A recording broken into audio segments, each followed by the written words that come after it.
Well, Michael, we're going to see you on election night tomorrow night. We're going to be together, presumably for the rest of time, because that's how long it takes all of these states to actually count their votes. So we need you to rest up so you can be just as useless as ever, but you can push the Mayflower cigars and really do your thing. It'll be awesome. Folks, Michael, I'll see you tomorrow night. All right, see you tomorrow.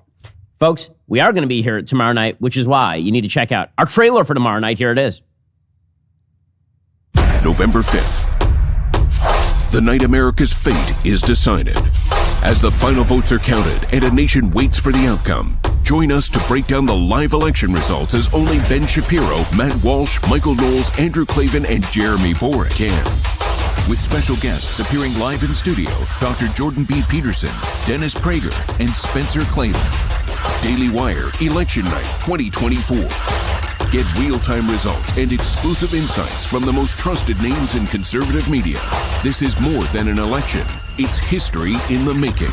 Join the Daily Wire as each vote is counted, each state called, and each race decided. Well, folks, as you know, one last chance this time. It couldn't matter more. Get 47% off your new Daily Wire Plus annual membership with code FIGHT. 47% off as we rally behind the future 47th president, Donald Trump. Go to dailywire.com today. Join us as we fight the left and build America's future. Alrighty, folks. So it's down to the wire. It's the day before the election. According to the latest Real Clear Politics polling average, Donald Trump is up in national polling by 0.1%.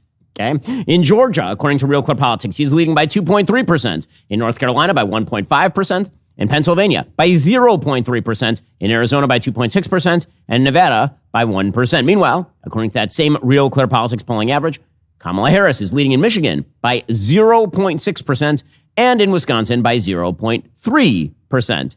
Well, suffice it to say, every single one of these battleground states is well within the margin of error. What does that mean? Well, it means a significant polling error in Trump's favor turns what appears to be a dead heat election into a blowout for him. And a significant polling error in Kamala Harris's direction turns it into a blowout for her. And the polls are all over the place. According to Atlas Intel, Trump is currently leading in every single one of the swing states. By contrast, according to the New York Times Siena poll, Trump is behind in Nevada, but ahead in Arizona, and all the other swing states are essentially dead, even with Harris up just like a point or two in Georgia, Wisconsin, and North Carolina. The bottom line is, nobody knows anything. As Nate Cohn of the New York Times points out, quote, across these final polls, white Democrats were 16% likelier to respond than white Republicans. That's a large disparity than our earlier polls this year. It's not much better than our final polls in 2020, even with the pandemic over. It raises the possibility the polls could underestimate Trump yet again. How about those early votes? You're hearing a lot about the early voting. Well, the early votes tell us pretty much nothing. They show the Republicans, unlike in 2020, when they idiotically told people not to show up early to vote, they've done a way better job than in 2020 of getting out the early vote. But those may be high propensity voters who are already going to vote for Trump. It's called cannibalizing the day of vote. Meanwhile, female voters are indeed showing up in droves, but the same story may apply for the Democrats. Those people may have voted day of, and now they're voting early. So everyone is now relegated to reading chicken entrails. When Ann Seltzer, widely respected as one of the best pollsters in the country, came out with a shocking poll on Saturday that had Kamala Harris leading Trump in Iowa by 3, Democrats erupted into spasms of ecstasy. At last, here finally was the evidence that Trump will be subdued. The Trump monster will be chained up and Kamala Harris will emerge victorious like a beautiful butterfly. But here's the thing. It's not quite that simple. So the Seltzer poll is pretty clearly an outlier. Emerson, for example, has Trump up nearly 10 points in the state right now. And Iowa is a Republican state at this point. The Republican Party has a registered voter advantage over the Democratic Party of some 173,000 voters. So here's the bottom line on that poll. We should take it with a giant grain of salt. Nate Silver says, quote, releasing this poll took an incredible amount of guts because, let me state this as carefully as I can, if you had to play the odds, this time Ann Seltzer will probably be wrong. So here's the bottom line. Stop reading the chicken entrails. Stop worrying about the polls. Go vote now if you have not already. So on Friday, I voted early, so did my wife, and I voted, of course, for President Donald J. Trump. Now, for the final time before the election, let me explain just why. Now, here's the thing. I want to explain why I voted for Trump, not to the ardent Trump voter. You already know the case for Trump, obviously, if you voted for him or if you're planning to vote for him. And I'm not explaining it to the person who believes that Donald Trump is a Hitlerian menace. If you believe that, forget about me connecting you to Trump. Nothing I say can reconnect you to reality itself. I'm addressing people who might have holdups about Donald Trump on character grounds, but like his policy. Or people who think that Kamala Harris is a change candidate for some reason. or people who are worried about the supposed threat to institutions from Trump, but aren't crazy enough to stay up nights worrying about concentration camps or boxcars from a second Trump administration. For all you folks who are thinking about staying home, maybe you're wavering, I think it's necessary to explain my reasoning. After all, I went from somebody who did not vote in 2016 for either Trump or Hillary. That was my first time ever abstaining from a presidential vote because I felt that both were unfit for office. And then I voted for Trump in 2020. And then this year, I voted for, campaigned with, and gave money to Donald Trump.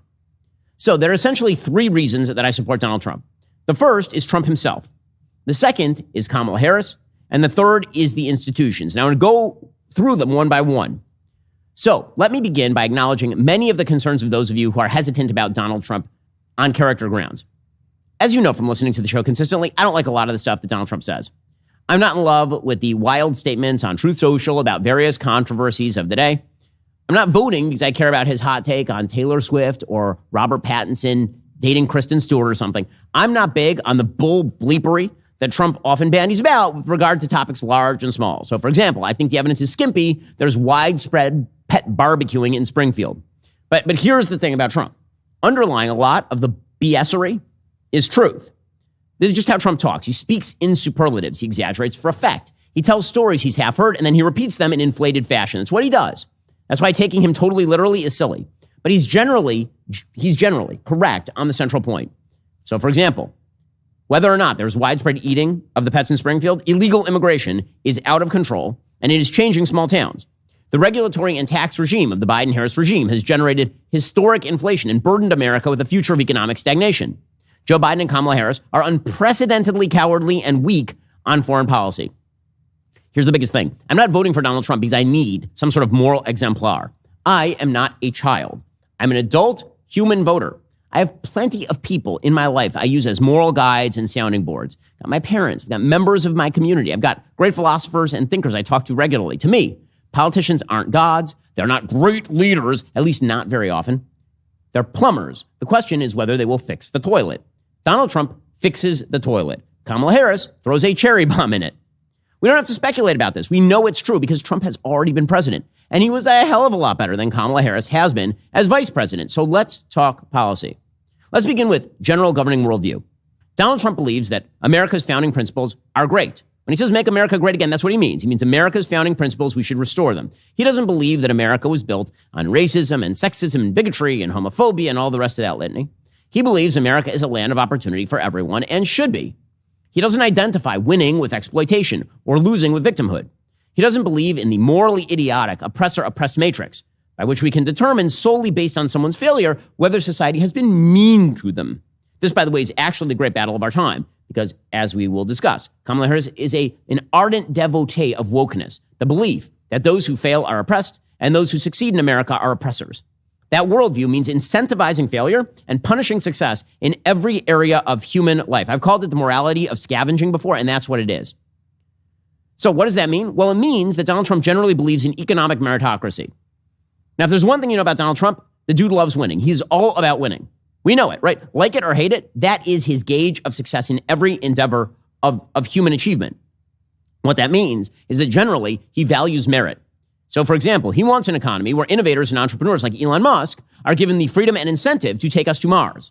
Not an economy where Kamala Harris's Department of Justice sues Elon Musk for failure to hire enough refugees or immigrants on new visas. Donald Trump wants an economy where businesses are worried about creating the best goods, products, and services for the lowest price, not about the dumb regulations coming from the EPA or the diversity, equity, and inclusion regime of the corporate office. This is why Donald Trump wants lower taxes and less regulation and more dynamic business as a result. So what about all the talk about tariffs? Yes, tariffs are generally bad economic policy, but Trump is transactional. Hey, this is his thing about tariffs. Look how he did it in the first term. He uses tariffs as a way to cudgel other countries to behave according to the basic rules of the road in international markets. Tariffs, he thinks, I think correctly, are a great way of ensuring that countries like China don't simply dump endless amounts of money into industries that threaten American safety while stealing American technology. And Trump isn't wrong about this. This is why Donald Trump had a thriving economy. Wage growth beat inflation over his term by 15%. Inflation grew at just 1.9% per annum, which is below what the Federal Reserve seeks, which is about 2%. There's a reason people are nostalgic for the Donald Trump economy and really don't like the Biden-Harris economy. Now, because Trump is not a devotee of the evil oppressor-oppressed matrix. He knows that other countries have interests that are not ours. When Donald Trump says America first, he doesn't mean isolationism. I know that because he told me that on this show, and you heard him do it. He doesn't mean Charles Lindbergh or Father Coughlin. He means that America's interests ought to be first and foremost, and that very often those interests can be protected only through the credible threat of the use of force. Donald Trump innately understands deterrence. I've told this story before, but it's worth telling it again. So I held a fundraiser for Donald Trump a few months ago, and he told this story. Here's what he said. He said, "You want to know why Vladimir Putin never invaded Ukraine on my watch? Because I called him and I told him, Vlad, don't you do it?" And Vlad said, "Vladimir," he said, "why not, Mr. President?" And I said, "Because Vlad, if you do, I'm going to bomb the bleep out of you." And he said, "No, you won't, Mr. President." And I said, "Well, I might." So then Trump turns to me, and he knows exactly what he's doing. He says, quote, "And you know what? If there's even a 5% chance the U.S. military, the most powerful military in the history of the world, is going to bomb the bleep out of you, you don't do it." See, Trump knows that innately, which is why the world became far more peaceful under Donald Trump. China, for the first time, saw perhaps it didn't have a patsy in Donald Trump. Believe it or not, bipartisan opposition to Chinese aggression grew radically under Trump. Democrats went anti-China under Trump. Russia did not invade Ukraine under Donald Trump. They kept calling him a Russian tool. Russia did not invade Ukraine under Donald Trump. It did under both Joe Biden before him and Joe Biden after him. And of course, while Obama and Biden radically incentivized the growth of the evil terror regime in Iran, it was Donald Trump who contained Iran, impoverished it, brokered the Abraham Accords, the first blossoming of peace in the Middle East in decades. Trump gets it.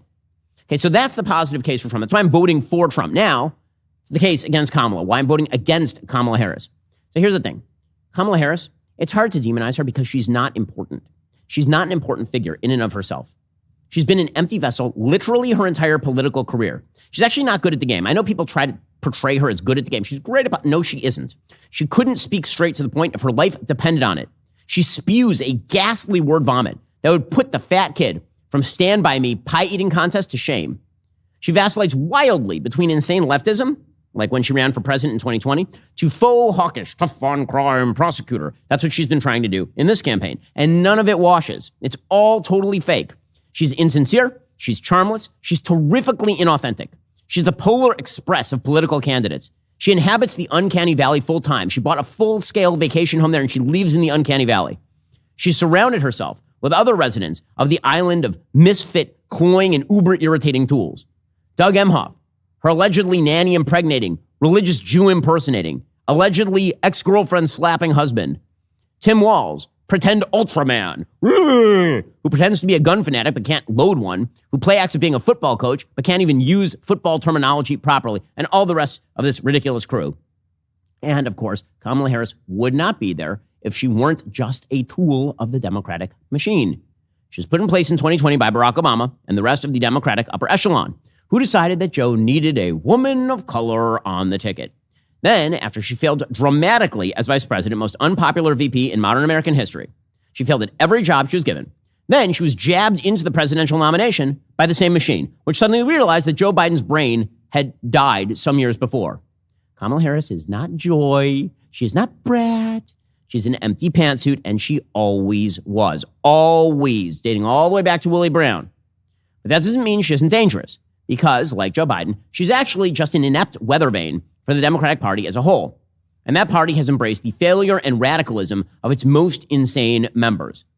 Well, folks, as you may know, we have a big election coming up. Let me tell you, there's a lot at stake. If Kamala gets into office, it's like throwing gas on a dumpster fire that's already visible from space. Here's what you can do right now. Protect your savings by diversifying right now into gold from my friends over at Birch Gold. That's right. For millennia, gold has stood firm in the face of greedy governments, economic upheavals, and global strife. It can protect you right now. Birch Gold will help you convert an IRA or 401k into an IRA in physical gold. The best news, it's not going to cost you a penny out of pocket.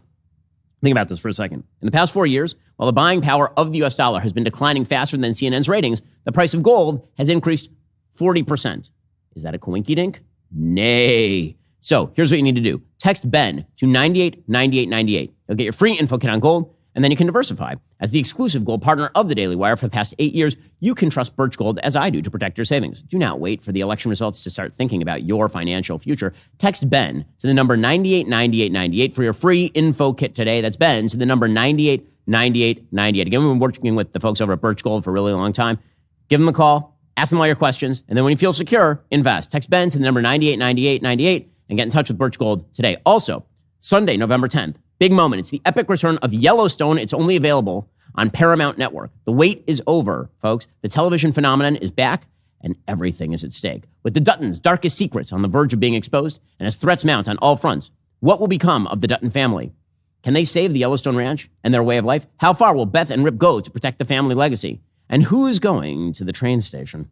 Generations of blood have led to this. Nothing, and I mean nothing, will prepare you for this must-see premiere event you do not want to miss. I've been waiting actually a long time for this premiere. First of all, it's just beautiful to watch. I mean, you just get to see all of Yellowstone, plus great acting. And of course, Rip is a breakout character. Every show needs a breakout character, and Rip is just like a historically awesome character. From co-creator Taylor Sheridan, Yellowstone, the epic return, Sunday, November 10th at 8, 7 Central, only on Paramount Network. If you've ever watched the show, you know it's compulsively, like addictively watchable. Go check it out right now. Again, it is coming soon. Yellowstone, the epic return, Sunday, November 10th, 8, 7 Central, only on Paramount Network. Okay, so back to why I'm voting against Kamala Harris. Let's begin with her worldview. Kamala Harris, like Joe Biden before her, has said that equity ought to be at the center of all of her policies. She doesn't mean equality of rights. She means equality of outcome. That's what she means by equity. She hasn't been shy about this. She's put out videos about this. She has said it repeatedly in different contexts for literally years. She really, truly believes that virtually all disparities are a result of discrimination, which means that any group that underperforms has been exploited by an evil system that requires an uprooting. The world is a system of oppressors and oppressed, and it is the job of the federal government to rectify those imbalances both domestically and abroad. For some groups, no evidence need be shown to demonstrate victimization, say women in the United States, who currently constitute a majority of college graduates. We just label them victimized because historic victimization is enough. For other groups, even evidence of current victimization must be ignored so long as members of those groups are disproportionately successful. And here I'm looking at Asians and Jews. Asians can be barred from college because, of course, they are white adjacent. And Jews, despite being the most targeted group in America by hate crimes on a per capita basis, they're too successful. They're actually victimizers. Well, this is an evil worldview. It incentivizes failure. It punishes success. It treats people not as individuals, but as members of classes. It is entirely 100% grade A anti-Americanism. It tears Americans apart on the basis of identity, on the basis of characteristics they can't control. And no, it is not going away. She's trying to hide it, but is the essence of her entire campaign, which treats women and men as enemies. This campaign has been so anti-male, it's insane. I mean, from the ads that say that women should lie to their husbands and have to lie to their husbands, to the trotting out of the lie that Donald Trump and all of his supporters somehow want to make it so that women can't live in America is like a line they use repeatedly. This campaign ignores hatred of Jews so long as it comes from intersectional communities. There's a full-scale terror attack in Chicago by an illegal immigrant who was Muslim, shouting Allahu Akbar, and the Kamala Harris campaign had nothing to say. And this campaign promises endless benefits, including the very redefinition of reality to marginalized groups. That's how Tim Walz ends up stumping for tampons in the boys' bathroom, pretending boys are girls as a sop to a marginalized group. This is how the Biden-Harris White House has repeatedly attempted to enshrine racism in law. It's why Kamala Harris, for example, has suggested like $20,000 giveaways to various racial and ethnic groups. Okay, that is racist, and it's wrong, and it's violative of the Constitution. Harris's economic policies are rooted in the same worldview. So are the Democratic parties as a whole. Thus, businesses that are successful are definitionally, according to her and her party, exploiters. They should have their wealth expropriated and spent as Kamala Harris and her friends see fit. They've never run a business, by the way, so they have no clue how to spend money, but they're going to spend it better than business people. And they're going to spend it on groups they seek to politically cultivate. Regulations are simply ways to establish equality of outcome. Innovators must be punished as oppressors. They're bad. The rich are seen as a separate class from everyone else, despite the fact that income mobility remains the hallmark of the American economy. Again, I know many, many, many rich people. I'm talking billionaires. Virtually none of them started even as millionaires. This is one of my bugaboos. I hate this, okay? This basic idea that there is like the rich and then everyone else. In my life, I've gone from very not rich to very rich. I'm the same person. There may be a point in the future where I go back from very rich to not very rich again. That is how it works in an income mobile economy. But everything is based in this Marxist lie that there are classes in American society that are uncrackable and unshakable, and so the system has to be torn down. The answer to everything for Kamala Harris and her team? Control. Top-down control. Higher taxes, more spending, more regulation, giveaways, takings, borrowing. That's Kamala Harris's program. And that's why Joe Biden brought about 20% inflation, the worst inflation in 40 years. It's why inflation outpaced wages for the vast majority of his tenure. It's also why even before Joe Biden launched his massive spending initiatives, his White House forecast stagnating growth a decade into the future. Okay, understand, that's not a bug of the Democratic program. That is a feature. They would rather have equality in stagnation than inequality in prosperity. And now, extend this crap worldview to the realm of foreign policy. The woke ideology means weakness and surrender in the face of foreign predations. That's what it means. It treats muscular and self-confident American defense as a weakness and cowardice, and surrender as a virtue. Kamala Harris says she was the last person in the room on Afghanistan. You know what? I believe her. Both she and Joe Biden still brag about the worst foreign policy embarrassment of our lifetimes. The pullout from Afghanistan was hideous. It was ugly. It was un-American, in which billions in military equipment was left behind for the Taliban, one of the worst groups on earth, as erstwhile allies, people we had worked with and given promises to, were hunted down by the Taliban or were falling off wheel wells at Bagram Air Base. A pullout in which 13 American service members were blown up while they were trying to help innocent civilians escape. A pullout that ended with 19 million women stuffed into burqas in basements, deprived of any hope of a normal or decent life, and with no capacity for us to do anti-terror operations anywhere in the region. They were lying the entire time, our over-the-horizon capacity. It didn't exist. It was the weakness in Afghanistan that led Vladimir Putin to invade Ukraine. And Joe Biden's first move, by the way, was to offer Vladimir Zelensky a plane ride out. Then Joe Biden and team pursued the dumbest foreign policy available, a commitment to unspecified victory while slow-walking the actual aid that might attain something resembling it. Meanwhile, the Chinese are on the move. They've been building steadily in the South China Sea, increasing the actual building of military bases in territory they don't own, threatening Taiwan, moving forward with every possible aggressive act short of war. Move on over to the Middle East. It is the same story, except much worse. Joe Biden came into office. He immediately alienated the Saudis and the Israelis, our actual allies in the region, in a misguided attempt to establish parity with Iran, simultaneously freeing up billions of dollars to Iran to spread terrorism and build up ballistic missile technology. All of that culminated in the current seven-front war launched on Israel, our ally, by Iranian proxies, which began with the slaughter of 1,200 Israelis and the kidnapping of 250 people, including American hostages, on October 7th. So what did Joe Biden and Kamala Harris do? They slow-walked aid to the Israelis. They criticized them. They said that it was the Israelis who were doing terrible things. They undermined the government of Israel openly, attempting to oust the sitting prime minister of Israel. They openly threatened Israel with cutoffs in military shipments. They're doing it right now, literally right now. They're threatening a full cutoff in military shipments to Israel by November 13th if they don't take Joe Biden and Kamala Harris's advice on fighting Hamas or Hezbollah or Iran. Advice from dullards. And most of all, Joe Biden and Kamala Harris have been total, utter, complete cowards in standing up to the massive tsunami of Jew hatred that has emerged from their own support base. They've said nothing about Rashida Tlaib, nothing about Ilhan Omar, nothing about what's happening on college campuses, nothing. They have nothing to say about it. They'll say, obviously, well, we don't want people, messing up the university, but they will never say that what these people are protesting for is wrong and bad and evil. Instead, Kamala Harris and company have implied that Israel is the problem, that Israel is committing a genocide, which it is not, and that those protesting American support for Israel have a solid case. She has said that herself. And then, of course, there's the border, which really is a foreign policy issue, because Kamala Harris believes that America is rooted in xenophobia and racism. She has presided over a wide open, unprecedented in the history of the country. There are only two reasons anyone in high office would open the border this wide. First, in order to change the voting demographic of the country. I'm just speaking logically here. These are the only reasons you would do this. Second, because they believe the United States somehow owes citizens of other countries residence in America because America bears some sort of blood guilt for everything happening around the world, which is an aspect of wokeness. For Kamala Harris, probably both are true. Okay, finally, the third reason I'm voting for Donald Trump is because of the institutions. Now, I know, for those who are moderates, who are thinking about Trump, who are a little wary, I know this one seems to boggle minds because everyone on the left talks nonstop about January 6, 2021.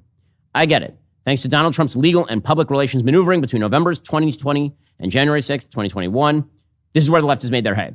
Now, listen, I saw no evidence of Trump's contentions at the time on electoral fraud, on widespread electoral fraud. I said so. He had every right to challenge this stuff in court. He had to show the evidence. I didn't think he did. I thought his statements about Mike Pence's ability to single-handedly refuse to certify votes from the states was both morally and factually wrong. By the way, I thought January 6th was morally wrong as well, and tragic. Although, to be sure, many of the people who are prosecuted have certainly been over-prosecuted. I know some of them. There are people who have been prosecuted to the full extent of the law for basic trespassing into the Capitol in ways that BLM rioters were burning down cities were not. But listen, Donald Trump is not the threat to the institutions of the United States. Here's the thing that nobody wants to talk about with regard to January 6th, 2021. There's another date that happened, January 20th, 2021. Okay? And that's when Donald Trump left office. All the institutions survived Donald Trump with flying colors. Those who say there wasn't a peaceful transfer of power in January 2021, they are lying. They're lying. A riot that was in January 6th does not mean there was a non-peaceful transfer of power. That's not how transfer of power works, okay? There was. That is why Joe Biden took office without a military operation. It's why Donald Trump left office as constitutionally specified, right? He wasn't holed up in the White House like Al Pacino in Scarface, snorting bags of coke and saying hello to my little friend. That's not what happened. The constitutional checks and balances held up. And here's the thing. If Donald Trump were to win, those particular checks and balances would never even be implicated, specifically because Trump would have won. There would be no further challenge to an election. Democrats have far graver plans for our institutions, and they say it openly. What's worse, they also plan to uphold the power of institutions that totally lost their legitimacy and should actually be torn down. So let's start with the institutions that need to be preserved, and who is the threat to them. Let's start with the Supreme Court. The Supreme Court of the United States remains a bulwark institution in our constitutional structure, of course. And so long as it is doing the bidding of the left agreed. The power of judicial review is embedded in all of our legal structures. But it was Democrats who killed the judicial filibuster and then whined when Mitch McConnell did the same in order to confirm Trump's Supreme Court nominees. It is not Republicans who threaten the Supreme Court. It is Kamala Harris, who has pledged to kill the filibuster to try to pack the courts or institute term limits. The Supreme Court is no longer the plaything of the left, thanks to Donald Trump. And so the left is going to take its ball and go home, meaning they just want to wreck it. They want to destroy it. You see them doing this on a day-to-day basis. They tell about how the justices are corrupt. They're not. They talk about how the justices need to be termed out. Name the justice. They didn't feel that way about Ruth Bader Ginsburg. Then there's Congress. Start with the Senate. Kamala Harris has already said she would kill the filibuster in the Senate, thus allowing controversial legislation to pass with a bare majority, with 51 votes. Okay, now, that is a bad idea. The reason that's a bad idea is because the founders created a system of checks and balances that requires near unanimity in the United States in order to do big things. That's good, because the status quo ante generally is what most Americans like. In order to make a big change, you should have to have, like a big and durable majority. Democrats want to get rid of that. They want a bare majority in the Senate to do big things. Presumably, this would include the creation of 2 new states, Washington, D.C. and Puerto Rico, in an attempt to add 4 new Democratic senators, thus permanently stacking the Senate in favor of Democrats. They also want to ram through the so-called Equality Act, which is an LBGTQ plus minus divided by sign giveaway. It's really a grave violation of religious liberty. They want to ram through the John Lewis Voting Rights Act, which federalizes election procedures and loosens protections against fraud and ballot harvesting. They want to push all sorts of other radical pieces of legislation. By the way, it was Democrats who started the process of barring Republicans from committee assignments in the House. Look for them to continue that practice and exacerbate it. How about the Department of Justice? So there's been tons of talk in this election cycle about how Trump will weaponize the DOJ against his enemies. Here's the thing. He was already president, and he didn't. Remember that time when everybody at his rallies was chanting, lock her up, about Hillary Clinton? You know, it's a thing that didn't happen. Hillary Clinton being locked up. Joe Biden was not investigated by the DOJ under Donald Trump. But Joe Biden has activated the DOJ personally against Trump. Not that he's activated it personally and made the call, but he has activated it against Donald Trump personally. Democrats would certainly use the DOJ to target any political opponent they could, as they have Donald Trump. By the way, that would only be the tip of the iceberg. The dirty secret is that this is nothing new. Barack Obama's IRS targeted his opponents as well. The executive branch is large, and it is powerful, and it is Democrats who have used it against their opponents. Kamala Harris would also be an opponent of federalism. The American system is built, again, on the idea of consensus, which means most things happen at the state level. Okay, that's good. Democrats don't want that. Many people are worried about the implications of the Supreme Court overruling Roe versus Wade. But all that did is send the issue of abortion back to the states, where it started in the first place. Democrats want to refederalize abortion, have the federal government regulate it, and then they want to do the same on nearly every issue. Democrats see the states, at least red states, as the enemy. They want a homogenous rule of law all over the country. They want the entire country governed like California. There are few policies better prone to lead to a breakdown of the United States itself than doing that, than coming after the states. And then, finally, there are the institutions that matter most and require preservation. Church and family. What Edmund Burke called the little platoons of society. These are the institutions that actually build social fabric. You know, the places where we make friends and share family, where we build lives together. The lives we actually live together, right? We don't spend most of our day reading the congressional record. We spend most of our day being with our family, being at church, meeting members of our community, doing things for them, doing things with them. Kamala Harris's federal government vision crowds these institutions out. Churches, in the Kamala Harris view, so long as they're not just propagandists for the progressive worldview, flying LGBTQ plus minus divided by sign flags instead of, the cross, are barriers to the rule of the elite. They have to be torn away. They should be targeted with tax law. They should be broken in favor of abortion on demand. It's Kamala Harris herself who said no religious exemptions with regard to abortion law. Catholic charities should be forced to participate in the abortion machine. Families, too, are a danger. They might, in fact, re-inculcate traditional virtue. And there's nothing new in this. The left has always seen families as little repression chambers for traditional value. Thus, federal policy has to favor the destruction of the family in favor of values taught by, say, Randy Weingarten at the National Education Association. Children actually have to be protected from their parents because parents are bad. Parents might be religious. Parents might have traditional values. Instead, they have to be indoctrinated by members of the state so they can emerge from the chrysalis of left-wing values a full-fledged butterfly of wokeness. This is precisely why Tim Walz's Minnesota is a sanctuary state for so-called transgender children. Right? Parents are the problem, and the state knows better than the parents. Okay, then there's the other side of the coin, the institutions that deserve to be wrecked, but which Kamala Harris would totally preserve. Let's start with the universities. Okay, the universities are the biggest scam in American life. The biggest, bar none. Liberal arts studies have become indoctrination centers for the left. Colleges are there now to teach students to protest their civilization, become good little left-wing apparatchik activists. That's what they are, rather than to be good citizens. The left encourages this. They want it. It is not a coincidence that Senate Majority Leader Chuck Schumer was recently caught on email telling the president of Columbia University to ignore Jew hatred on campus, since he said only Republicans were upset. The universities are the corrupt preserve of the radical left. They're the breeding ground for Democratic donors and leaders. They are the engine of wokeness. They ought to be torn down as they currently stand. I'm not talking about the STEM program at MIT. I'm talking about the liberal arts aspects of these universities that are there only to churn out good little left-wing activists. Kamala Harris wouldn't just preserve these universities. She would strengthen them infinitely by giving them billions of dollars in student loan bailout money. Donald Trump would not. Then, of course, there is the legacy media. Now, as I've said before, the legacy media are the tail end of the Democrat media human centipede. They ingest whatever Democrats tell them, and then they excrete the digested product onto the American people. That's how the media spent, for example, 2 years telling us that Joe Biden was mentally competent. If you didn't believe it, you were engaging in cheap fakes. Only to flip when they got embarrassed and he died on stage with Donald Trump. And then he told us he had to go for 2 weeks. And then as soon as Kamala Harris was put back in place, they went right back to ignoring the fact that our president is non-compos mentis so as to preserve him in the presidency. There's not a day that goes by in which the legacy media don't prove that they are stenographers for Democrats. You know, the entire lie that was told the end of last week that Donald Trump wanted Liz Cheney executed is trotted out there by the entire legacy media, and it was a lie because, again, the media work, effectively speaking, for the Democrats. The same simply isn't true for Republicans. When Republicans are in power, the legacy media actually try to hold them to account, and they treat them as the enemy. The legacy media will, by the way, be wrecked by the free market. That's happening. Trust in legacy media is at all-time lows. But it will not happen if Kamala Harris and her friends work to enshrine the legacy media's monopolistic dominance by cracking down on the social media platforms that allow alternative media to thrive. That's precisely what they plan to do. The goal for the left is to pressure social media to remove alternatives so you are just stuck permanently with the legacy media in control. Right? That is the goal. Okay, so I've made the case here for Donald Trump and against Kamala Harris.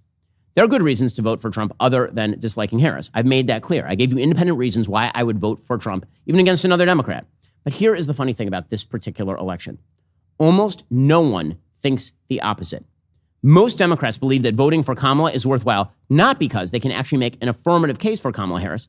That case is not makeable. She's awful. They can only make a case against Trump. And that should worry you. See, here's the thing. The case against Trump is speculative. Back before Donald Trump was ever president, I might even have agreed with that case. As I've said already, I didn't vote for either candidate in 2016 because the case for both was speculative. But then here's the funny thing that happened. Donald Trump was the president. And so I know what his presidency will be. A solid economy, an excellent foreign policy, a fight against woke ideology that endangers our future. And I know what Kamala Harris will be too. That's not speculative either. She is not some sort of cipher who emerged from the clouds. She's the sitting vice president of the United States, and she cannot name a single way she disagrees with Joe Biden. Not one. Joe Biden was a tool of the woke left.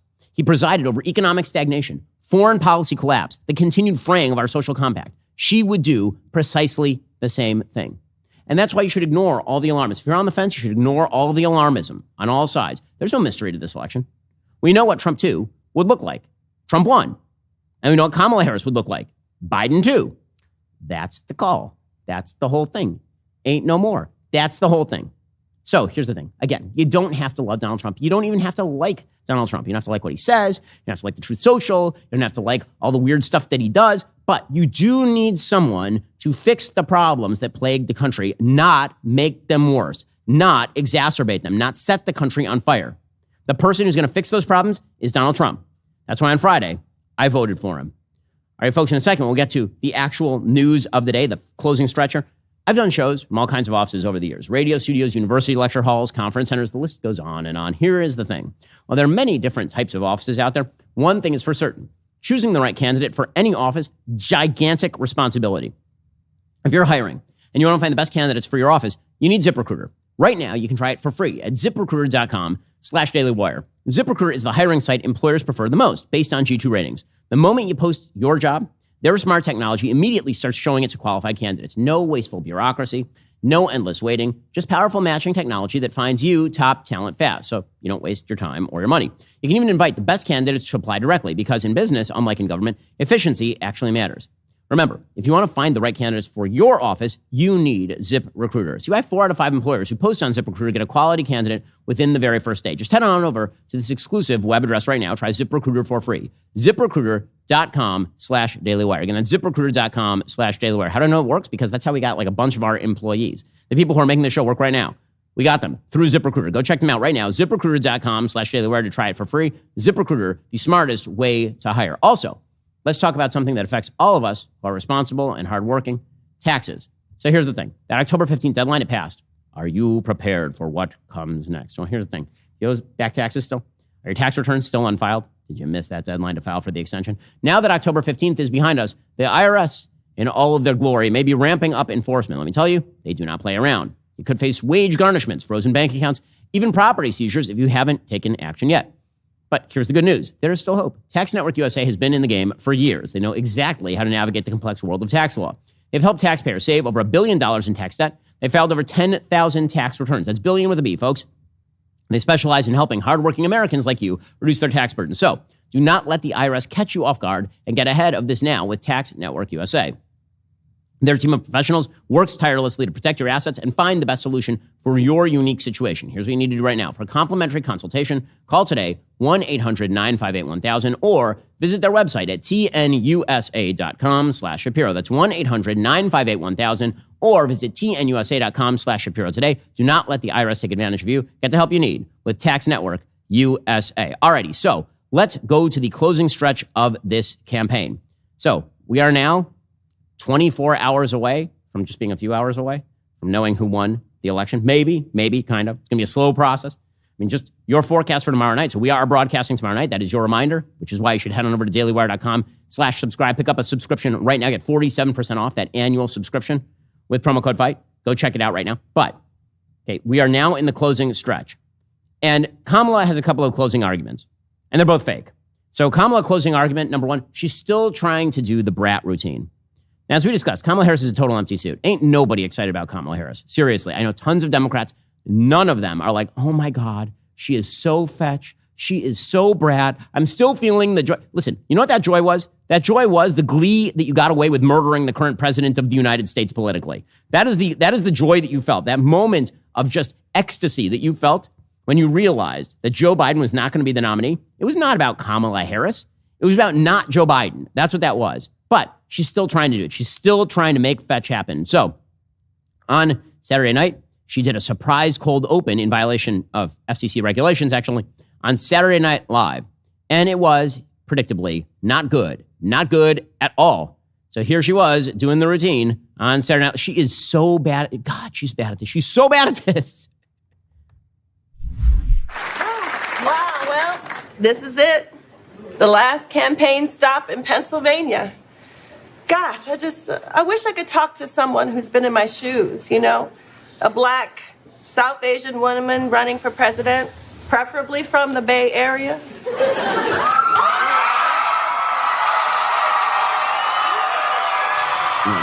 awful. Oh, she's so terrible. Can you imagine these cackles for like 4 years? Can you imagine it? Maya Rudolph is less insufferable. Wow. She's still laughing, still grinning crazily. Boy, she's so awkward. She's just awkwardness embodied in a human being. Goodness gracious. You and me both, sister. It is nice to see you, Kamala. It is nice to see you, Kamala. And I'm just here to remind you, you got this. Because you can do something your opponent cannot do. You can open doors. Wow, this is hilarious. This is hilarious stuff. Top notch comedy writing. I see what you did there, like to a garbage truck, right? I don't really laugh like that, do I? Yeah, it's much worse. A little bit. Now, Kamala, take my Pamela. Oh, they're going to do rhymes. The American people want to stop the chaos. And end the drama. Rhymes, wow. With a cool new stepmamala. Kick back in our pajamas and watch a rom-Kamala. Like Legally Blondula. She had such a hard time memorizing decorating this. for Christmas. Fa la la la la. Good Because what Lord. do we always say? Keep Kamala and carry on a la. Oh, no. Oh, so many awkward vibes. Ooh. I can't take it anymore. I can't. No more. Let's make it stop. Make it stop. I think a lot of Americans are going to think that, when they get into the actual voting, but they're going to make it stop. Just make it stop. Whatever you do, make it stop, please. It actually has vibes of 2016. So I don't know if you recall this, but back in 2016, there was a full-scale SNL tribute to Hillary Clinton right before the election. In retrospect, one of the most hilarious things that ever happened on TV. At the time, it was insufferable. Now it's hilarious. Just like that tweet where she said, "Happy birthday to this future president." Here, you'll recall, it was Kate McKinnon as Hillary Clinton singing Hallelujah. There was nothing funny about it, except that now, in retrospect, since she lost to Donald Trump, it's one of the funniest things that ever happened in the history of Earth.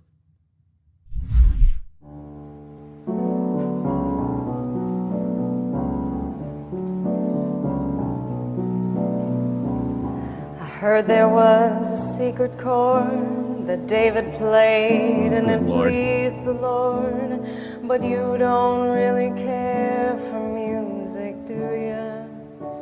Oh, no. Hallelujah. Oh, boy. That was actually right after Hillary I'm not lost. giving up, and neither should you. Oh, yeah. And live from New York, it's Saturday night. So bad. And you can see Kate McKinnon was basically trying not to cry at the time. Yeah, you get that same sort of vibe. That vibe was rolling off of them. Well, it turns out that this was in violation of law. You can't just give one candidate right before an election a bunch of airtime. Brendan Carr, who is the former GOP commissioner of the FCC, said this is a clear and blatant effort to evade the FCC's equal time rule. The purpose of the rule is to avoid exactly this type of biased and partisan conduct. A licensed broadcaster using the public airwaves to exert its influence for one candidate on the eve of an election, unless the broadcaster offered equal time to other qualifying campaigns. Well, yeah, it is a violation. So that meant that actually the network had to offer the same time to Donald Trump. So Donald Trump put together a 1-minute response ad that looked something like this. Hello to our great sports fans, and I hope you're having a fantastic time. We're 2 days away from the most important election in the history of our country. We've got to save our country, and it needs saving. It's in very bad shape. The worst economic numbers in generations were just announced 2 days ago. We're losing jobs. We're losing everything, including viability. We're going to end up in a depression based on what's been happening. We've never seen anything like it, at least for the last 40 years. We have to straighten out our country. We have to close our borders. We have to lower our taxes. We have to get rid of inflation, and we're going to do it. Just remember, Kamala and her friends broke it. I'll fix it. Most important election in the history of our country. Go and vote. I'll do a much better job. That is the essence of the Donald Trump argument. And it's a pretty good argument. But here's the thing. Her closing argument is, number one, that she is incredibly unbelievably brat, right? That's why she trotted out, for example, Cardi B to do an endorsement. So, whatever you do, don't go on Twitter and try to find the video of her talking about particular techniques, shall we say. Let's just say that Cardi B is the least appropriate person to ever do a presidential endorsement, and it ain't particularly close. She actually had an awkward moment where her teleprompter went out. Cardi B without this teleprompter, man, she is just lost. I mean, she is gone. And so she stood there for fully 1 minute saying nothing before somebody realized they had to bring her a thing to try to read from. Because again, I don't think she reads very well either. Here was Cardi B's endorsement. Again, this is so brat. It's so hot. It's so joy. Or alternatively, it's so forced. I'm not giving Donald Trump a second chance. Nope. I'm not taking any chances with my future, and not damn sure, and taking no chances with the future of my children. All three of them. All three of them. I'm not giving him the chance. You're not giving him the chance. Yeah. Oh, boy. Oh, boy. I'm with Kamala. I believe in her. A closer from the woman most famous In America, for performing. I believe in you to turn out on Tuesday. I can't. Turn out and turn up They're so on insufferable. Tuesday. You want this? You really want this? Turn the page and let's win this thing. Oh, good. So the lady who is most famous for performing particularly sexual acts with Megan Thee Stallion live on stage at the Video Music Awards. That one. But don't worry, it's not just her. Apparently, Kamala Harris will be joined by an array of superstars on Monday evening at her final rallies in Philadelphia and Pittsburgh. Katy Perry, who has outlived her usefulness. Katy Perry is aging like Joe Biden. Andra Day and D Nice, I didn't even know those were humans, are performing at her rally in Pittsburgh. I'm sure that D Nice, that was his given name, or her name. I don't know who that is. In Philadelphia, the campaign said there will be performances or remarks. I love that. Performances or remarks. They're just going to fool you again. By Lady Gaga. So Lady Gaga is not going to perform. Lady Gaga, we're going to bring forth musicians to say things, which is the last thing you want from musicians. You don't want them talking, you want them singing. They already did this with Beyonce. So you're going to get Lady Gaga, Fat Joe, as opposed to his brother Skinny Joe, Ricky Martin, who was last relevant in 1998, The Roots, Freeway, Just Blaze, DJ Jazzy Jeff, DJ Cassidy, Jasmine Sullivan, and Adam Blackstone. I must be old. I have no idea who any of those people are, but that's definitely going to move the woke young vote in Philadelphia and Pittsburgh. Right? This is where she is. Okay, so again, fake closer number one. She's brat. She's joy. She's got it going on. Okay, and then there's fake closer number two. She is all about togetherness. Do you understand? Togetherness. You will have unity and you will love it. Now, I might have believed this in 2020 if I was a fool when Joe Biden said it. You remember Joe Biden tried to run the same campaign. He was going to bring us all together, Emily. That's a get together. Like, oh, that's like unity. And then 5 minutes later, he's like, anybody who's super, ultra, super duper, pooper, scooper, MAGA is a traitor. Firing squad, launched into garbage. It's like, oh, that's what you meant by unity. What you meant by unity is we should all just do what you want us to do. Well, Kamala Harris's closing ad is that she wants us to get together. She wants us to get together like Haley Mills in The Parent Trap. Here we go. Hannah. Come here, Hannah. Shake my hand. How you doing? Good. And bring everybody back together. And that's exactly how I feel. That's what I'm doing, man. Okay, you have to stay in touch with me, okay? I'm very serious about that. Love to. Okay. Throughout like this campaign, I've seen the best of America, and I've seen what is holding you back and weighing you down.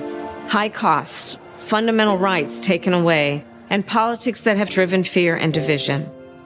You deserve better. As president, I'll bring a new generation of leadership. I'll take on price gouging and bring down the cost of groceries and housing and prescriptions. I'll fight for your freedom to make your own choices, and I will protect your health care and your benefits, not take them away. Trump isn't touching any of that The stuff. vast majority of people in our country have so much more in common than what separates them. Good people, hardworking people. We see in our fellow Americans neighbors. Hey, look, a small town enemies. and American flags. She's running as a Republican now. This is We exciting. believe in each other. There we go, American flags. We Cops. believe in our Didn't like country. We're not falling for these Prayer. folks who are Yeah, trying that's to a big one divide for her. us.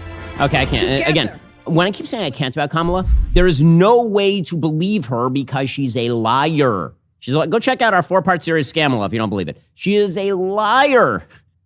She's campaigning now on cops and the American flag. She literally said we shouldn't say Merry Christmas to people because of all the suffering to the underprivileged in the United States, to illegal immigrant populations. This is a person who contributed to a bail fund for rioters in Minneapolis. And she's out there with ads with cops in them. Just ridiculous. Okay, so what is her actual closer? What is her actual closer in the end? Her actual closer, as you always knew it was, is that Donald Trump is a grave threat. That he is, in fact, wait for it, a Nazi. Yes, that's the closer. The closer is that he's a Nazi. We'll get to that momentarily. First, folks, let's talk about something the radical left does not want you to think about this Thanksgiving, where your meat actually comes from. While they're busy promoting their plant-based agenda, most grocery stores are quietly filling their shelves with imported meat from who knows where. Here is the thing. When you're gathering around the table with your family this Thanksgiving, shouldn't you know exactly where your food comes from? That's why I trust Good Ranchers. They partner exclusively with American farmers and ranchers to deliver 100% American meat directly to your door. Unlike the mystery meat at your local grocery store, Good Ranchers products have no antibiotics, no hormones. They don't have seed oils. It's local, which means you can trust the American process. We are talking genuine steakhouse quality. You know, Good Ranchers made me a kosher steak one time. Oh boy, that was really good. Right now, Good Ranchers is making an incredible offer. Subscribe to any Good Ranchers box. They'll add a free Thanksgiving ham to your first delivery. That is a $110 value, completely free. And yes, that includes free express shipping. Head on over to goodranchers.com right now. Use code Ben to claim your free Thanksgiving ham before they run out. Remember, this is about more than just getting amazing meat. It's about supporting American farmers and ranchers with every order. That's goodranchers.com, code Ben. Good Ranchers is indeed American meat delivered. Goodranchers.com, code Ben. Also, ladies and gents, we brought it back one last time, as we've told you. It's the most crucial moment yet. Right now, you get 47% off your new Daily Wire Plus annual membership with code FIGHT at dailywire.com/subscribe. Because no matter what happens on Tuesday, the fight goes on. And number 47, it's not a coincidence, as Donald Trump fights his way back to the White House, we're on the front lines challenging the left and the legacy media's rhetoric, lies, and deceptive agenda, and making sure your voice is heard. There's no shortage of media covering the election tomorrow night, but we know where you want to hang out. You want to hang out with us at the Daily Wire. It's the only place you'll get the facts from the most trusted voices in conservative media. The entire gang will be here. You know, me and Jeremy and Michael and Andrew and Matt, along with special guests like Dr. Jordan B. Peterson, Dennis Prager, Spencer Klavan, and more live. Anything could happen. We're covering it all as it unfolds for the next 27 years. Do not miss a moment. Go to dailywire.com/subscribe. Use code FIGHT for 47% off your new Daily Wire Plus membership. Okay, so Kamala Harris's actual closer, what is it? You know what it is. You know what it is. He's a Nazi. He's a Nazi. Okay, now here's the thing, as I said at the very open. No, he isn't. You know how I know? Not only because I know Donald Trump, not only because, I commemorated October 7th with Donald Trump, not only because you know what Nazis don't tend to get? The support of Hasidic communities in New Jersey. There's a tape going around right now of buses playing in Yiddish a call for Jews to get out and vote for Donald Trump by name. That's happening in like Williamsburg, New Jersey. That's something that typically Nazis don't receive. Also, the Nazis in this election, they seem not to like him very much because they think he's too philo-Semitic. But that's their case anyway. So Tim Walz, the weirdest man ever to run for vice president. And that's saying a lot because Spiro Agnew is once the vice president of the United States. Here was Tim Walz saying, you'll be asked at what you did to stop Trump. One day from our concentration camps, you'll be asked, did you do enough to stop Trump? And you'll say, no, son. Here's Tim Walz, goofball. Trust me, there'll come a day. Someday you're going to be sitting on that porch. You're going to be in that rocking chair. And a little one's going to come up to you after been in school where they've been studying the 2024 election.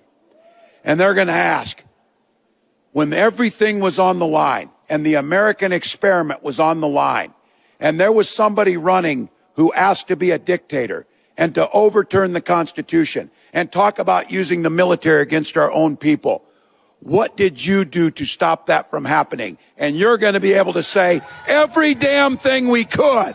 Every damn thing. He's authentic because he says damn sometimes, guys. Meanwhile, over at MSNBC, they're like, Trump is going to bring us back to Jim Crow. And then even worse, he's going to go back even worse.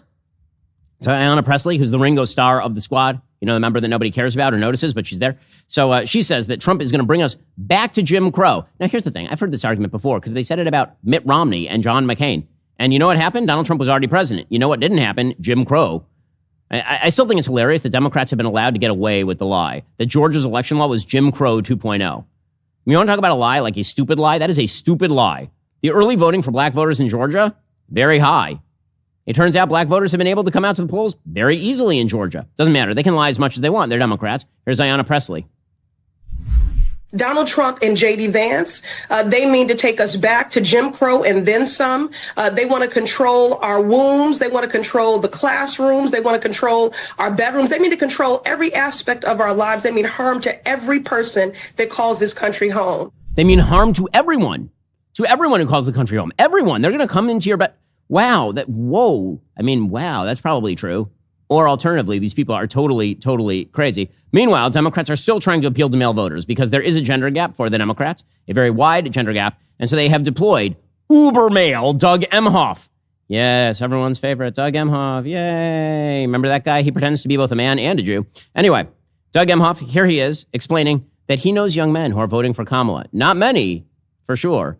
But all it took was them getting off of the UFC and podcasts. By the way, you can see why they're trying to crack down on podcasts, can't you? Here is Doug Emhoff, fresh off of allegedly beating up his ex-girlfriend years ago. Anyway, here we go. What I talk to young men about who might be taken by the, fun side of Donald Trump, such as it is, the dancing, the going to the wrestling matches, going on the podcasts, and trying to portray himself as someone who he really is. And I think Cardi B called this out and said it's just all a hustle. Mm-hmm. And so what I'm trying to implore young men in particular to do the research. He's not your friend. The policies that he's talking about will not help them in the economy. That's my favorite thing. He's trying to appeal to young men. He's like, let me quote a famous person who young men particularly are fond of. Cardi B. Nailed it. Meanwhile, Democrats are rolling out a new ad to seek male voters. It is amazing how in this election cycle, they must believe they're losing, because in this election cycle, they've rolled out two ads, one to women, one to men. Both basically say the same thing. You have to secretly vote for Kamala. Because apparently, the handmaid's tale will be visited upon you if you openly vote for Kamala. It's just ridiculous. Here we go. Come on, boys. Let's make America great again. It's your turn, buddy. Before you cast your vote in this election, think about how it'll impact the people you care about the most. Daddy! Remember, you can vote any way you want, and no one will ever know. Do your patriotic duty? You bet I did, brother. What happens in the booth stays in the booth. He's voting so one day that little girl can abort his grandbabies. Apparently, that's the message of that campaign. I do love this, that apparently the Kamala Harris campaign thinks that you are being intimidated into voting for Donald Trump. That's the only reason. You have to secretly vote for Kamala Harris. Okay, all right. Now, here's the thing. They've declared that Donald Trump is a threat to the institutions, that Donald Trump is so thoroughgoing and evil that he has to be stopped no matter what, which is strange because they just keep making anti-American arguments. So Mehdi Hasan, who is one of the worst voices in American politics, he shouldn't really be considered part of American politics. Depends who you consider his paymasters from long ago. In any case, former Al Jazeera employee who spends every waking moment finding excuses for terrorism, is no matter who wins or loses on Tuesday, I will never not stop being mad at Joe Biden and Merrick Garland for allowing Trump to face the electorate this week without having seen the inside of a courtroom for his crimes on and ahead of January 6th. Astonishing incompetence, caution, cowardice, and more from the top of the Democratic Party. They'll say it was to try and retain faith in an impartial DOJ. But even after giving Trump a pass, the Dems and the Biden DOJ are still accused of carrying out a witch hunt against Trump and of weaponizing the justice system against him. So what was gained? Yeah, just to get this straight, Mehdi Hasan is saying that what should have happened is that Donald Trump was imprisoned. Right? These are the people who are upholding democracy in your institutions. Mehdi Hasan. Meanwhile, Governor Kathy Hochul, she's taking a note from the book of Andrew Cuomo, former governor, who at one point said that Republicans should basically just leave the state. Now, here she is saying the same thing. She says, if you vote Trump, that makes you anti-American, says Governor Kathy Hochul. It gives me, as someone who is leading the effort in our state, to ensure we flip these battleground seats. It gave me a chance to tie the Republicans running these seats, the incumbents, closer to Donald Trump, and remind everybody, if you're voting for these Republicans in New York, you are voting for someone who supports Donald Trump, and you're anti-woman, you're anti-abortion, and basically you're anti-American because you have just trashed American values and what our country is all about over and over and over, and you will wear this on Election Day. Guys, you're not just garbage, you're anti-American garbage, according to Kathy Hochul. Man, but don't worry, they're going to come together. Unity. That's what they're looking for. Meanwhile, Jamie Raskin, who actually objected to the Electoral College vote in 2016, he now says that maybe they'll uphold the peaceful transfer path. This has been a big question for Democrats. If Donald Trump truly is a Nazi, don't you have a responsibility to thwart his election even if he wins? Here's Jamie Raskin kind of letting the cat out of the bag is, well, maybe we'll challenge it. So when I say we will support a free and fair election, no, we're not going to allow them to steal it in the states or steal it at the Department of Justice or steal it with any other election official in the country. If it's a free and fair election, we will do what we've always done. We will honor it. Okay. If it's a free and fair election. I'm noticing conditionals there, Jamie. Interesting how that works. Okay, meanwhile, Donald Trump is making his closing pitch. His closing pitch is, him riffing off the cuff. And they're mad at him again because, he's using violent language. He made a joke about people shooting at him because he's in a bulletproof case outside because they've tried to assassinate him twice over the course of this. He's been 2 assassination attempts in one election cycle. Is a lot, actually. And he made a joke about shooting through the media and him not minding it or whatever. And this apparently is yet another example of Donald Trump being a very mean, bad orange, bad, mean Hitler man. I have a piece of glass over here, and I don't have a piece of glass there. And I have this piece of glass here, but all we have really over here is the fake news, right?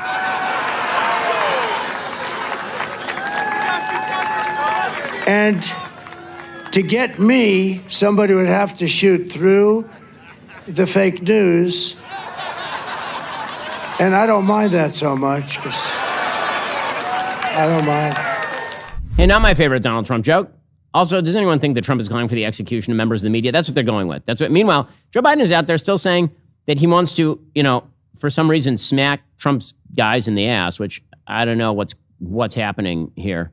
I don't know what happened to that YMCA with Corn Pop or whatever, but this guy is still president. Remember that time that this guy's still president? Like how he's still president and we're supposed to ignore it because he doesn't have a brain anymore? How it turns into a fudgesicle? All right, here we go. But I'm serious. These are the kind of guys you like to smack in the ass. Yeah, smack him in the... That's weird, Joe. That's just super duper weird. Now, the real closing pitch, of course, from the Donald Trump campaign is what you saw in that ad earlier, which is that Kamala Harris has presided over a terrible economy, that their foreign policy is really bad. But there was one other aspect to the close of this campaign. We would not be able to move on to the member block of today's show without first mentioning Peanut the squirrel. Peanut the squirrel. My goodness. So campaigning in Sanford, North Carolina on Sunday, J.D. Vance said that Donald Trump was fired up about the squirrel's death. That's what he said. He was fired up about the squirrel's death. He said, quote, "The same government that doesn't care about hundreds of thousands of illegal immigrant criminals coming into our country doesn't want us to have pets. It's the craziest thing." So what is the story with Peanut the squirrel? The much celebrated Peanut the squirrel who has launched 1,000 memes. I know that all these campaigns have become a little too online is my take on this. The vast majority of Americans don't know or care about Peanut the squirrel, but here's the actual story. It is a good example of just government insane overreach. So according to the New York Post, Peanut the squirrel of internet fame has been euthanized after the pet was seized by New York State earlier this week, according to the Department of Environmental Conservation. The 7-year-old gray rescue squirrel, commonly referred to as Peanut on Instagram, Facebook, and TikTok, was put to death, along with Fred the raccoon. Man, stand strong with Harambe, guys. Said animals could be tested for rabies, according to a statement from the agency. Peanut's guardian, Mark Longo, took to Instagram to memorialize his beloved pet in a video. Here's the owner of Peanut speaking about this terrible, terrible tragedy. It not only tears my family apart, but Peanut was the cornerstone of our nonprofit animal rescue. And 10 to 12 DEC officers raided my house as if I was a drug dealer. I was sat outside my house for 5 hours. I had to get a police escort to my bathroom.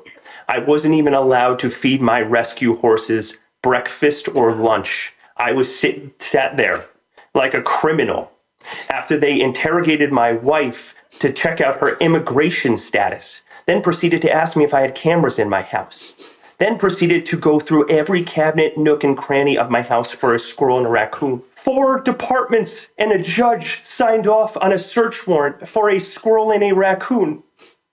And then they took them and killed them. We had him for 7.5 years. He became the world's most famous squirrel. We weren't hiding him by any means. He was all over TikTok. He became the first squirrel on TikTok to ever hit 1 million followers. He did every news station around the world. He's helped people. He's helped kids gather joy. And then we started a nonprofit animal rescue called Peanut's Freedom Farm to help animals like Peanut fight a good fight when they're in a neglected case or they're sitting in a slaughter auction. And he was the cornerstone of our life and our organization. Okay, so then they came and they murdered Peanut. He had secret information about Hillary Clinton, apparently. So what actually happened here? Apparently, the DEC claimed that Peanut, who was notably docile and friendly over the course of his very public-facing life, bit one of the investigators on the hand while being confiscated from his Elmira home on Wednesday. So why? Well, what actually happened, apparently, is some of the nosy neighbors, were upset with Peanut and Fred the raccoon. There were multiple anonymous complaints about wild animals living in the Longo house. So they showed up en masse to the house and they took away Peanut and Fred. And Peanut and Fred were summarily executed, which, again, I got to say, like, the fact that these are national stories is kind of wild, but it does speak to the power of government overreach. And Peanut will live forever in our hearts. I didn't know about him until a moment ago, but I suppose he will for some. And again, like, it is insane that the government, they'll let in, like 10 million illegal immigrants over the course of the Biden administration and do nothing about it. Like, we don't have the resources for that. 10 to 12 officers need to remove a squirrel and a raccoon and put them to death. I feel like we have some misallocation of priorities and resources here in our United States. Alrighty, folks. So coming up on the member block, we'll get into what's at stake in the United States Senate. You don't want to go check that out over at dailywire.com/subscribe. Remember, get 47% off your annual subscription. If you're not a member, become a member. Use code Shapiro. Check out for 2 months free on all annual plans. Click that link in the description and join us.